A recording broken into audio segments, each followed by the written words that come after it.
वालेकुम दोस्तों, कैसे हैं आप सब। उम्मीद करती हूँ आप सब खैरियत से होंगे। आज की जो हमारी वीडियो है वो विस्क 4 की स्कोरिंग जो हम कर रहे थे पार्ट 2 है। पार्ट 1 अगर आपने नहीं देखा तो मेरे इस वीडियो के डिस्क्रिप्शन में मैं उसका लिंक दे दूँगी, आप वहाँ से जाकर देख सकते हैं। स्टार्ट करते हैं अपनी वीडियो। हम बात कर रहे थे कि डिटरमाइनिंग स्ट्रेंथ एंड वीकनेसेस। हमने इससे पहले एनालिसिस पेज किया था। इससे पहले अगर आपको याद हो, आपने वीडियो देखी होगी, तो हमने जो है रॉ स्कोर्स का स्केल्ड स्कोर निकाला था। फिर हमने कंपोजिट स्कोर्स, परसेंटाइल रैंक और कॉन्फिडेंस इंटरवल, ये सब चीज़ें फाइंड आउट की थी। पार्ट 1 में ये सारी चीज़ें बहुत डिटेल से जो है वो मैं बता चुकी हूँ। तो हम यहाँ पर बात करेंगे स्ट्रेंथ एंड वीकनेसेस की। आप अगर सबसे पहले कॉलम में देखें तो आपको सब टेस्ट दिए गए हैं और ये सारे सब टेस्ट जो है वो हमारे पास कोर टेस्ट है। ठीक है, कोर टेस्ट और सप्लीमेंटल टेस्ट भी मैं पिछली वीडियो में डिटेल से जो है वो बता चुकी हूँ। तो यहाँ पर सब टेस्ट हमें दिए गए हैं। उसके बाद हमारे पास है subtest scaled scores. Scaled scores हमने जो पीछे फाइंड आउट किए थे, ये वाले स्कोर्स, स्केल्ड स्कोर्स, हमने ये सारे जो है सिंपल सर्च तक वहाँ पर लिख देने। हमने सप्लीमेंटल की बात नहीं करनी, हमने सिर्फ कोर टेस्ट की बात करनी है। तो यहाँ पर जब हम सारे स्केल्ड स्कोर्स लिख लेंगे, उसके बाद हमने निकालना है मीन स्केल्ड स्कोर। अब यहाँ पर आप देख रहे होंगे कि मीन कुछ सब टेस्ट के निकले हुए हैं, वो क्यों। यहाँ पर आपके पास एक छोटा सा बॉक्स है, basis for comparison, tick 1 overall mean और verbal comprehension and perceptual reasoning. हम बात करेंगे सिर्फ verbal comprehension and perceptual reasoning की, हम ओवरऑल मीन नहीं निकालेंगे। तो हमने इस पर टिक कर देना है। सिग्निफिकेंट लेवल हम 0.5 लेंगे, तो हमने इस पर टिक कर देना है। अब यहाँ पर ओवरऑल मीन में वर्बल कॉम्प्रीहेंशन और परसेप्चुअल रीजनिंग पर हमने टिक क्यों किया, क्योंकि आपके पास यहाँ पर एक टेबल बना हुआ है जिसमें है 3 वर्बल कॉम्प्रीहेंशन, 3 परसेप्चुअल रीजनिंग। हमारे पास वर्बल का जो फुल स्कोर आया था और मतलब ऐड करके जो हमने निकाला था, और परसेप्चुअल का जो हमने ऐड करके निकाला था, यानी कि यहाँ पर 23 था और यहाँ पर 18 था। तो हमने ये यहाँ पर लिख देने हैं। लिखने के बाद हमने इनको 3 से डिवाइड कर देना है। वर्बल कॉम्प्रीहेंशन में 3 सब टेस्ट होते हैं, ठीक है, तो इसलिए हमने 3 से उसको डिवाइड किया। परसेप्चुअल में भी हम इसको 3 से डिवाइड कर देंगे। 3 से डिवाइड करने के बाद हमारे पास आंसर आया 7.7 और परसेप्चुअल रीजनिंग में हमारे पास आंसर आया 6। तो हमने यहाँ पर जो डोमेन्स वर्बल कॉम्प्रीहेंशन में के अंदर जो 3 टेस्ट आते हैं, यानी कि similarities, vocabulary and matrix comprehension, हमने यहाँ पर वोकैबुलरी के सामने क्यों नहीं लिखा, क्योंकि जब हम यहाँ पर ऐड कर रहे थे तो हमने वोकैबुलरी का स्कोर जो है वो ऐड नहीं किया था। ठीक है, हमने एक सप्लीमेंटल यहाँ पर ले लिया था। ठीक है, तो इसलिए जब ऐड वाली वैल्यू में वोकैबुलरी का स्कोर ही नहीं है तो हम वोकैबुलरी का यहाँ पर मीन भी नहीं लिखेंगे। ठीक है, तो इसलिए हम यहाँ पर नहीं लिखा। उसके बाद हमने परसेप्चुअल रीजनिंग का जो फाइंड आउट किया तो 6 आया। 6 यहाँ पर हमारे पास 6 जो है आंसर आया। तो 6 हमने वर्बल रीजनिंग में जो 3 सब टेस्ट आते हैं, यानी कि ब्लॉक डिजाइन, पिक्चर कॉन्सेप्ट और मैट्रिक्स रीजनिंग, तो हमने इनके सामने जो है 6 लिख देना है, क्योंकि 18 जो स्कोर है हमारा, इनमें पीछे स्केल्ड स्कोर में जो हमने ऐड किया तो इन तीनों की वैल्यूज ऐड हुई थी। तो हमने यहाँ पर इनके सामने जो है वो मीन स्कोर लिख देना है। उसके बाद थर्ड कॉलम में हमारे पास डिफरेंस है, हमने सिंपल इनको माइनस करना है। 6 में से 6 गया 0, 9 में से 7.7 माइनस किया 1.3, 5 में से 6 माइनस किया -1। ठीक है, 1 में से 6 माइनस किया -5। उसके बाद हमने 5 में से 7.7 माइनस किया तो -2.7। ये हमारे पास डिफरेंस की वैल्यूज आ गई। डिफरेंस फ्रॉम मीन हमने फाइंड आउट कर लिया। उसके बाद हमने निकालना है क्रिटिकल वैल्यू। क्रिटिकल वैल्यू आपके पास यहाँ देखिए टेबल 5 गिवन है। ठीक है, यहाँ पर लिखा हुआ है, रेफर किया हुआ है टेबल B5। ठीक है, तो हमें मैनुअल के टेबल B5 पर जाना है। ठीक है, अब यहाँ पर देखिए हम निकाल रहे हैं क्रिटिकल वैल्यू सिर्फ वर्बल एंड परसेप्चुअल रीजनिंग के सब टेस्ट की। हम ओवरऑल 10 सब टेस्ट के मीन नहीं निकाले, तो हम ये वाला टेबल नहीं देखेंगे। हम ये वाला टेबल देखेंगे जिसमें 3 वर्बल कॉम्प्रीहेंशन सब टेस्ट है और 3 रीजनिंग सब टेस्ट है। ठीक है, तो यहाँ पर सबसे पहले हमने देखना है हमारे पास जो है मीन कितना है।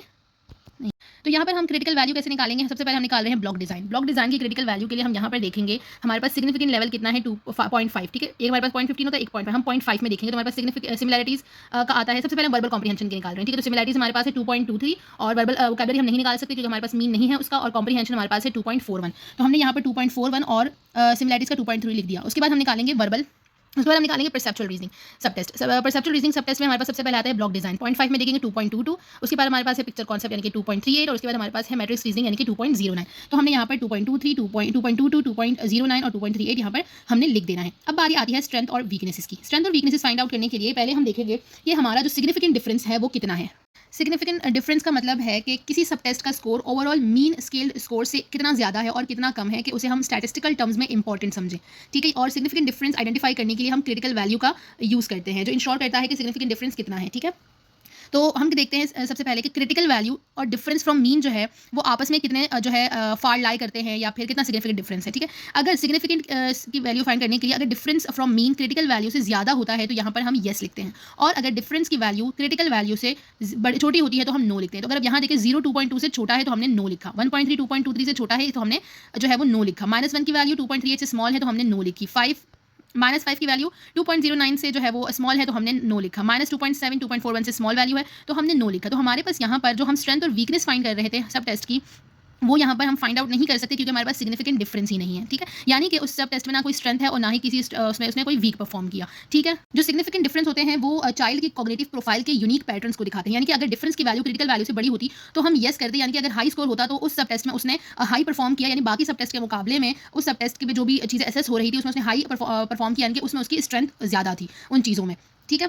अब इन केस अगर हमारे पास स्ट्रेंथ और वीकनेसेस के कॉलम में येस आ जाता तो हम यहाँ पर फिर बेस रेट की तरफ जाते हैं कि पॉपुलेशन में बेस रेट यानी कि इतना सिग्निफिकेंट डिफरेंस कितने लोगों में या कितनी पॉपुलेशन में पाया जाता है, स्ट्रेंथ और वीकनेसेस कितनी पॉपुलेशन में पाई जाती है, ठीक है। वो हम कब करते हैं, जब हमारे पास येस आता है। लेकिन यहाँ पर हमारे पास नो आया है तो हम इसलिए बेस रेट की तरफ नहीं गए। अब यहाँ पर हम बात करते हैं बेस रेट निकालने की। यहाँ पर तो हमने बेस रेट नहीं निकाली, लेकिन इन केस आपके स्कोर डिफरेंट होंगे, आपके अगर जो है क्रिटिकल वैल्यू जो वो छोटी आ जाए डिफरेंस है तो आपको यहाँ पर येस करना पड़ेगा। अगर आपके यहाँ पर सिग्निफिकेंट डिफरेंस जो है येस हो गई, यानी कि उस सब टेस्ट में उसने कितना उसकी स्ट्रेंथ है या वीकनेस है ये यहाँ पर शो हो गई, तो फिर आपने उसका बेस रेट निकालना होता है। बेस रेट निकालने के लिए यानी बेस रेट का मतलब होता है कि किसी पर्टिकुलर डिफरेंस का स्टैंडर्ड पॉपुलेशन में कितना रेयर या कॉमन होना है, ठीक है। यानी कि वो डिफरेंस पॉपुलेशन में कितना रेयर है या कितना कॉमन है, ठीक है। तो बेस रेट निकालने के लिए मैं आपको एक टेबल शो कर रही हूँ। हम मैनुअल से भी निकाल सकते हैं, यहाँ से भी निकाल सकते हैं, लेकिन बहुत सिंपल तरीके से बेस रेट निकालना बताऊँगी। मैं एक टेबल यहाँ पर मेंशन कर रही हूँ। वहाँ पर टेबल के अकॉर्डिंग अगर आपकी जो डिफरेंस की वैल्यूज़ हैं वो 1 से 1.99 में फॉल करेंगी तो आपका बेस रेट आएगा 25%। अगर आपका डिफरेंस 2 से 2.00 से 2.99 के बीच में फॉल करेगा तो 10% बेस रेट आएगा आपका। अगर आपका जो बेस रेट है वो 3.00 या उससे अबव होगा तो आपके पास 5% बेस रेट आएगा। फॉर एग्जांपल अब यहाँ पर हमारे पास तो डिफरेंस की वैल्यूज़ चेंज है। फॉर एग्जांपल मैं आप हाइपोथेटिकल वैल्यू लेती हूँ, हमारे पास डिफरेंस की वैल्यू है 1.7, तो 1.7 कहाँ लाई कर रही है, 1.7 जो है वो 1.00 टू 1.99 में लाई कर रही है, यानी कि आपका बेस रेट आ गया 25%। 25% का मतलब है कि आपका जो डिफरेंस है 25% जो आया है आपका, उसका मतलब है कि इस डिफरेंस का अकरेंस 25% लोगों में से पता चला कि ये कॉमन है या रेयर है। यानी कि जब भी आपके पास लेस देन 10% आपके पास बेस रेट आएगा तो उसका मतलब है कि ये स्ट्रेंथ और ये वीकनेसेस जो है वो सिग्निफिकेंट है और स्पेशल कंसिड्रेशन की ज़रूरत है उस डोमेन में। इसके अलावा अगर मोर देन 25% आता है या 25% आता है तो इसका मतलब होता है कि ये डिफरेंस कॉमन है और हो सकता है कि इस पर ज़्यादा फोकस हम ना करें, ठीक है। तो जो लेस देन 10% या 10% बेस रेट जो आता है उसमें हमें स्पेशल कंसिड्रेशन की ज़रूरत होती है।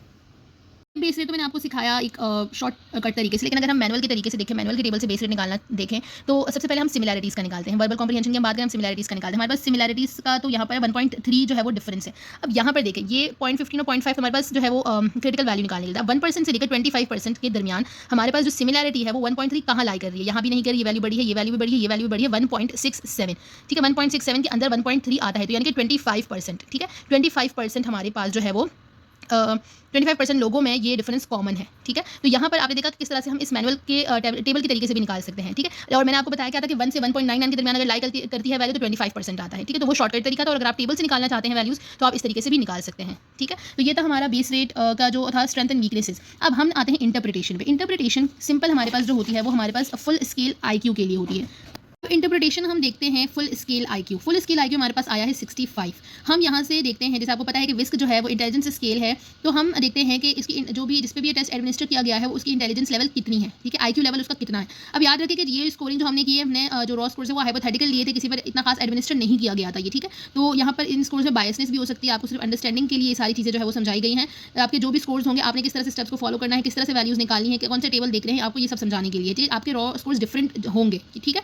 तो आपका जो भी फुल स्केल IQ आएगा उसके लिए आपने देखना है ये टेबल, ठीक है। ये टेबल आपने देखना है। अब यहाँ पर देखिए हमारा 65 आया है, ठीक है। यानी कि यहाँ सबसे पहले अगर हम देखें लेस देन 69 तो हमारे यहाँ पर लाई करता है एक्सट्रीमली लो। जैसे मैंने आपको बताया कि हाइपोथेटिकल स्कोरिंग है तो जाहिर सी बात है बायसनेस आएगी, तो इसलिए यहाँ पर एक्सट्रीमली लो आया। अगर आपका इनमें किसी कैटेगरी में फॉल करती है आपकी स्कोरिंग तो आप इसके अकॉर्डिंग उसकी इंटरप्रिटेशन करेंगे। अब सवाल आता है कि हमने इतनी सारी स्कोरिंग कर ली तो हम इसी की बेसिस पर क्यों इंटरप्रिटेशन कर रहे हैं। हम यहीं पर अपनी स्कोरिंग है वो एंड कर लेते हैं और हम यहाँ से इंटरप्रेट कर लेते हैं उसका IQ लेवल। तो यहाँ पर हम IQ लेवल तो इंटरप्रेट कर रहे हैं, ठीक है। तो याद रखें कि विस्क 4 का फुल स्केल IQ एक कॉम्प्रिहेंसिव स्कोर है जो चाइल्ड की ओवरऑल इंटेलेक्चुअल फंक्शनिंग को रिप्रेजेंट करता है। लेकिन विस्क 4 में अलग अलग सब टेस्ट होते हैं जो स्पेसिफिक कॉग्निटिव एबिलिटीज़ को जो है वो मेजर कर रहे होते हैं, इसलिए इनकी एनालिसिस जो होती है वो इंपॉर्टेंट होती है क्योंकि उससे हमें डिटेल इंसाइट मिलती है।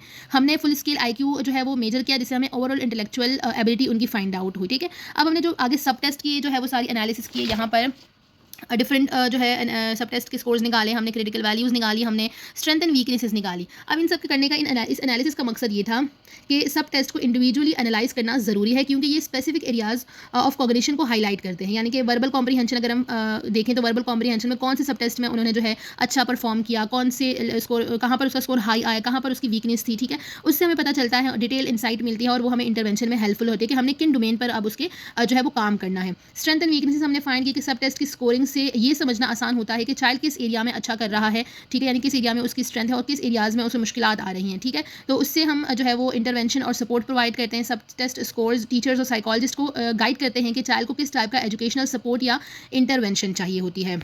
तो कंक्लूड करके अगर मैं बताऊं तो फुल स्केल आईक्यू से आपको एक जनरल स्कोर मिलता है, लेकिन विस्क 4 के जो सब टेस्ट की स्कोरिंग और एनालिसिस हम करते हैं उससे हमें जो है वो डिटेल अंडरस्टैंडिंग मिलती है कि चाइल्ड के स्किल्स किस स्पेसिफिक एरियाज़ में स्ट्रांग है और कहाँ पर वीक है।